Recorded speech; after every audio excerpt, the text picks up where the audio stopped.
স্কুলে পাশাপাশি বসা বন্ধুগুলো আজ হারিয়ে গেছে অনেক দূরে। কলেজে কত নতুন নতুন বন্ধু, তাদের স্কুলের বন্ধুদের কথা কি আর মনে পড়ে? আমি অনুপম। রূপনগর নামে একটা ছোট্ট অজপাড়া গ্রামে আমার পৈতৃক নিবাস।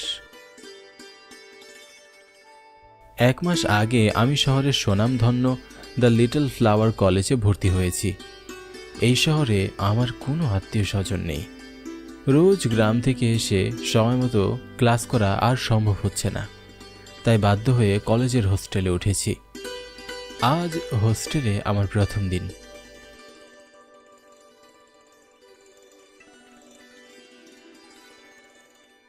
এই নাও, রুম নাম্বার 211। হোস্টেলের সকল নিয়ম শৃঙ্খলা মেনে চলবে, আর মনে রাখবে রাত 9টার পর হোস্টেলের বাইরে যাওয়া যাবে না, এবং বাইরে থাকলে ভিতরেও প্রবেশ করতে পারবে না। এটা আমাদের হোস্টেলের রুলস। ঠিক আছে স্যার, আমি ডিসিপ্লিন মেনটেন করব।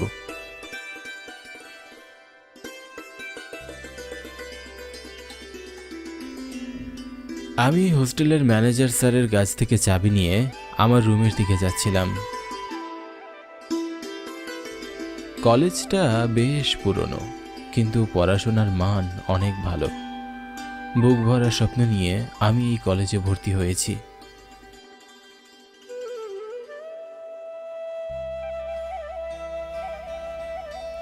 এই অনুভব নাকি? আরে আশিক, কি অবস্থা? এই তো ভালো। তা হোস্টেলে আজই উঠেছিস নাকি? হ্যাঁ, এই তো 211 নম্বর রুমে আমার সিট পড়েছে। 211 নাম্বার রুমে? এই রুমে তুই কেন উঠেছিস? আমার কথা শুনে আশিককে এমনভাবে চমকে উঠতে দেখে আমি খুব অবাক হলাম। আমি বুঝতে পারছিলাম না 211 নম্বর রুমের কথা শুনে আশিক এতটা ভয় পেয়ে গেল কেন। আমি কৌতূহলী হয়ে ফ্যাল ফ্যাল করে আশিকের দিকে তাকিয়ে রইলাম। কে রে, এভাবে হা করে কি দেখছিস? এক্ষুনি হোস্টেল ম্যানেজার স্যারকে গিয়ে বল তোর রুমটা যেন চেঞ্জ করে দেয়। তুই ওই রুমে থাকিস না। কিন্তু কেন? এই 211 নম্বর রুমের সমস্যাটা কোথায়? এখন থেকে অনেক বছর আগে এই 211 নম্বর রুমে রুমা নামের একটি মেয়ে গলায় ফাঁসি দিয়ে আত্মহত্যা করে মারা গিয়েছিল। তারপর থেকে 211 নম্বর রুমে অনেক আজব আজব ঘটনা ঘটতে থাকতো, তাই তো এই রুমে কেউ থাকতে চায় না।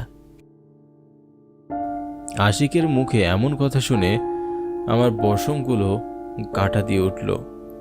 এমনিতেও আমি কিছুটা ভীতু আর কৌতূহলী স্বভাবের। কিরে, কি ভাবছিস? তেমন কিছু না। তুই আর সবাই নষ্ট করিস না, এক্ষুনি হোস্টেল ম্যানেজার স্যারের কাছে যা। কিন্তু আশিক, ছেলেদের হোস্টেলে মেয়ে আসলো কেমন করে? তা তো আমি জানি না, যতটুকু জানি তোকে জানালাম। আমি এখন গেলাম রে।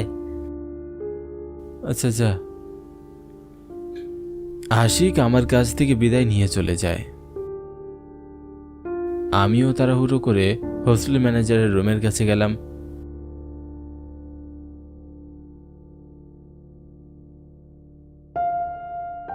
আমাকে দেখে স্যার কিছুটা অবাক হয়ে বললেন, কি ব্যাপার অনুপম, তুমি আবার ফিরে এলে কেন? কোনো সমস্যা? মানে স্যার, আমি আমার হোস্টেলের রুমটা চেঞ্জ করতে চাই। অন্য কোনো রুমে কি আমাকে শিফট করানো যায়? আপাতত অন্য কোনো সিট খালি নেই, তুমি কিছুদিন এই রুমে মানিয়ে নাও। অন্য কোনো সিট খালি হলে আমি তোমাকে শিফট করিয়ে দেব। স্যারের কথায় আমি খুব হতাশ হলাম, কিন্তু স্যারের মুখের উপর আমার আর কোনো কথা চলে না। স্যারের রুম থেকে বেরিয়ে আস্তে আস্তে রুম নাম্বার 211 দিকে এগিয়ে যাচ্ছিলাম। জানি না মনে ভয় আর সংকোচ নিয়ে কিভাবে আমি রাত পার করব।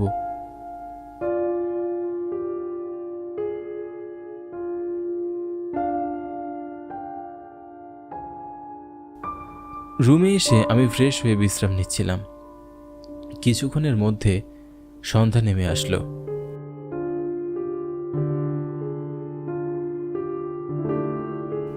চারপাশ ঘন কালো অন্ধকারে ঢাকা। আমি বিছানার উপর বই নিয়ে পড়ার চেষ্টা করছিলাম, কিন্তু অজানা ভয় আমার মনকে গ্রাস করে রেখেছে। আমি পড়াশোনায় কিছুতেই মনোযোগ দিতে পারছিলাম না। হঠাৎ দরজায় ঠকঠক শব্দ শুনে আমি ভয়ে চমকে উঠলাম। এই সময় আবার কি এলো?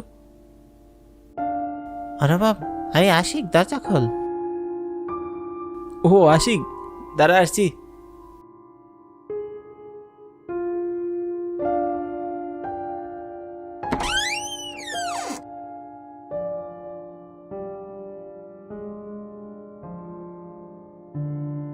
কিরে, দরজা খুলতে এত দেরি করলি যে? ওই একটু পড়াশোনা করার চেষ্টা করছিলাম, কিন্তু পড়াশোনায় তো একদমই মন বসছে না রে। একা একা বড্ড ভয় লাগছে আমার। আচ্ছা ঠিক আছে, আর ভয় পেতে হবে না। আমি আজ রাতে তোর সাথে এখানেই থাকবো।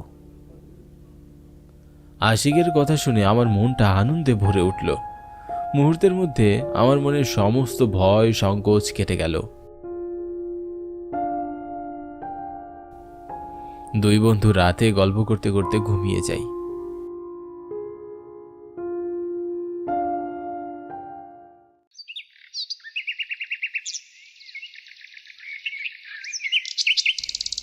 পরের দিন কলেজে ক্লাস আর কোচিংয়ে ব্যস্ত সময় পার করে সন্ধ্যায় দুই বন্ধু হোস্টেলে ফিরে আসলাম। ফ্রেশ হয়ে খাওয়া দাওয়া করে আমরা পড়তে বসলাম।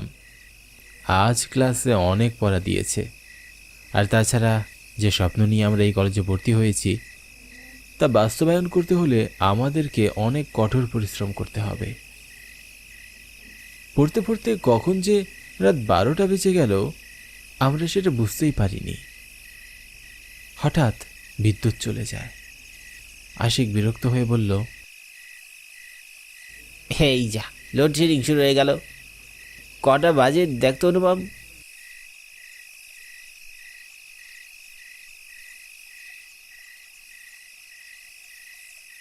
আমি ঘড়ির দিকে তাকিয়ে দেখলাম রাত তখন 12টা বাজে। চোখ বড় বড় করে আশিকের দিকে তাকিয়ে বললাম, রাত 12টা বাজে? কি বলিস কি, এত রাত হয়ে গেছে? এই গরমের মধ্যে তো ঘুমাতেও পারবো না, আর মোমবাতির আলো দিয়ে পড়তে ভালো লাগে না। চল আমরা বরং ছাদে গিয়ে জ্যোৎস্নায় দেখি। না না, আমার এখনো অনেক পড়া বাকি আছে, আমি এখন ছাদে যাব না। আর তাছাড়া আমি মোমবাতির আলো দিয়ে পড়তে অভ্যস্ত। তুই ছাদে গিয়ে যা, ঘুরে আয়। ঠিক আছে, আমি তাহলে গেলাম। তুই দরজাটা ভালো করে লাগিয়ে দে, বিদ্যুৎ এলে আমি রুমে চলে আসবো। আশিকের কথা বলে ছাদে চলে যায়। আমি রুমের দরজা ভালো করে লাগিয়ে দিয়ে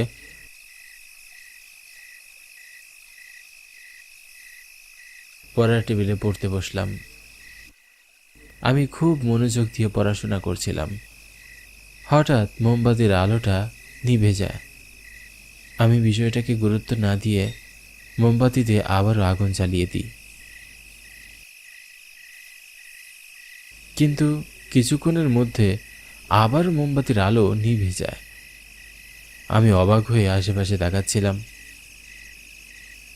কি ব্যাপার, দরজা জানালা সবই তো বন্ধ, তাহলে মোমবাতি নিভে যাচ্ছে কেন? আমি কিছুই বুঝে ওঠার আগেই পুরো রুম আলোকিত হয়ে যায়। আমি ভীষণ চমকে যাই। এ কি, ফ্যান চলছে না, লাইট জ্বলছে না, তাহলে রুম আলোকিত হলো কি করে? ভয়ে আমার গায়ের পশমগুলো কাঁটা দিয়ে উঠল। হাত পা শীতল ঠান্ডা হয়ে গেল।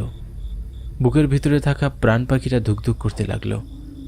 আমি দেখলাম আমি যে বইটা পড়ছিলাম তা হাওয়ায় ভাসছে। ভয়ে আমার হাত পা কাঁপতে শুরু করলো। মোমবাতির আলো নিজে নিজেই জ্বলছিল আর নিভে যাচ্ছিল। আমি কি করব কিছুই বুঝে উঠতে পারছিলাম না। চেয়ার থেকে উঠে দৌড়ে পালাবো এমন চিন্তা করতেই আচমকা আমিও হাওয়ায় ভাসতে লাগলাম। আশিক, আশিক! ভয় আমার গলা শুকিয়ে গেছে। গলা দিয়ে জোরে কোনো আওয়াজ বেরোচ্ছিল না। বুকের ভেতরটা মোচড় দিয়ে উঠছে। মনে হচ্ছে প্রাণ পাখিটা এখনই বের হয়ে যাবে। কে আমার সাথে এমন করছো? আমি খুব ভয় পাচ্ছি। আমাকে নিচে নামাও। হ্যাঁ, আমি তো তোমার কোনো ক্ষতি করিনি, তাহলে এভাবে আমাকে কেন ভয় দেখাচ্ছ?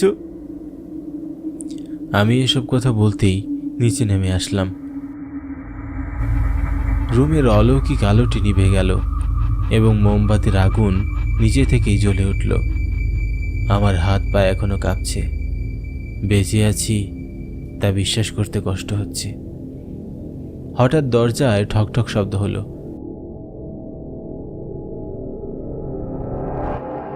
আমি খুশি হয়ে গেলাম। আমি তাড়াহুড়ো করে দরজা খুলে দিলাম, কিন্তু দরজা খুলে আমি যা দেখলাম তা দেখার জন্য আমি মোটেও প্রস্তুত ছিলাম না। আমি দেখলাম দরজায় এক অপরূপ সুন্দরী মেয়ে দাঁড়িয়ে আছে। মেয়েটি ভীষণ হাঁপাচ্ছিল। মনে হচ্ছিল যেন সে অনেকটা পথ দৌড়ে এসেছে।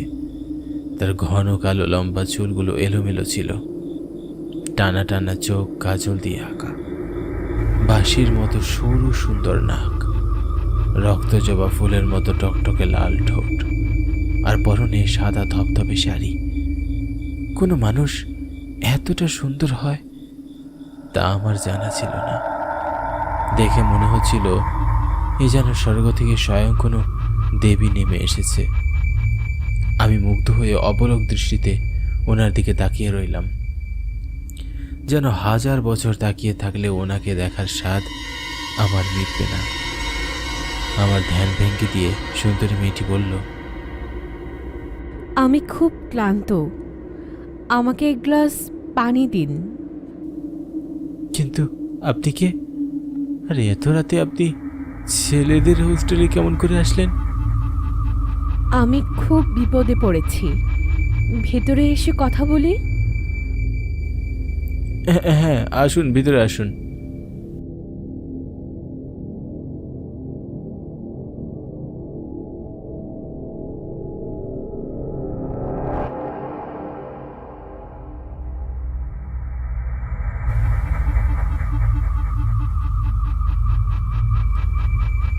বললেন না তো এত রাতে আপনি ছেলেদের হোস্টেলে কেমন করে প্রবেশ করলেন? প্রবেশ করব কেন? আমি তো এখানেই থাকি। এখানে থাকেন মানে? ঠিক বুঝলাম না। সব কথার মানে খুঁজতে হয় না। মেয়েটির ধাঁধা করে কথা বলার ধরন আর আচরণ দেখে আমি খুব আশ্চর্য হলাম। যেখানে রাত 9টার পর আমরা ছেলেরা এই হোস্টেলে প্রবেশ করার অনুমতি পাই না, সেখানে একটা মেয়ে কেমন করে প্রবেশ করলো? আমি মেয়েটির দিকে তাকিয়ে অবাক হয়ে রইলাম। হঠাৎ আমার চোখ তার গলার দিকে যায়। আমি দেখলাম মেয়েটির গলায় মোটা লাল দাগ হয়ে আছে। দাগটা এতটাই গাঢ় আর ক্ষত ছিল দেখে মনে হচ্ছিল 5 মিনিট আগে তাকে ফাঁসিতে ঝুলানো হয়েছিল। জানি না কেন আমার প্রচণ্ড ভয় হচ্ছিল। মনটা ভেতর থেকে কুডাক ডাকছে।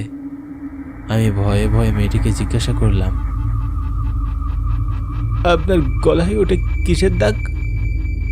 মেয়েটা আমার কথার কোনো উত্তর দিল না। আমার দিকে বড় বড় চোখ করে তাকিয়ে রইল।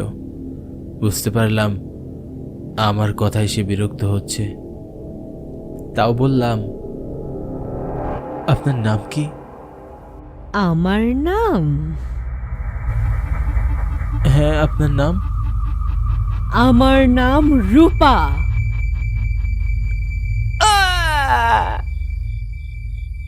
আমার চিৎকারে পুরো হোস্টেল কেঁপে উঠল। আমি দেখলাম মুহূর্তের মধ্যেই মেয়েটার চেহারা বিকৃত হয়ে গেছে। তার চোখ দিয়ে আর গলা দিয়ে রক্ত ঝরছে, দাঁতগুলো বড় বড় হয়ে বের হয়ে আছে, মুখে অনেক কাটা দাগ।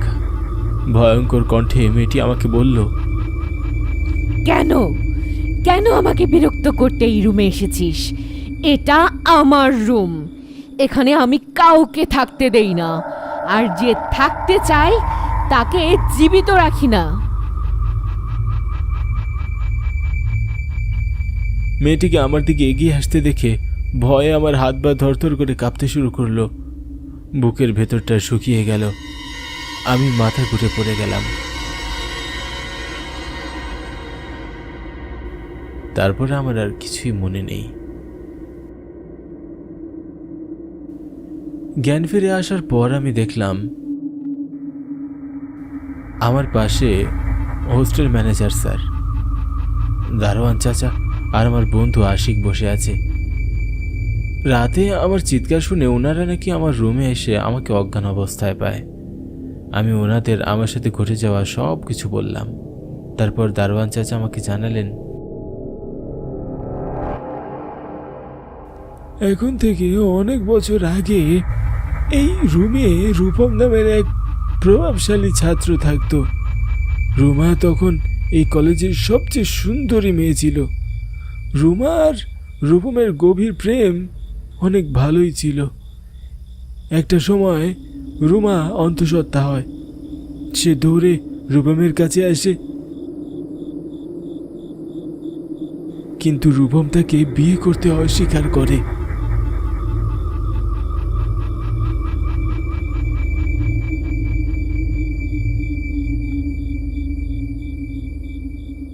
রুমা গলায় ফাঁসি দিয়ে তারপর আত্মহত্যা করে।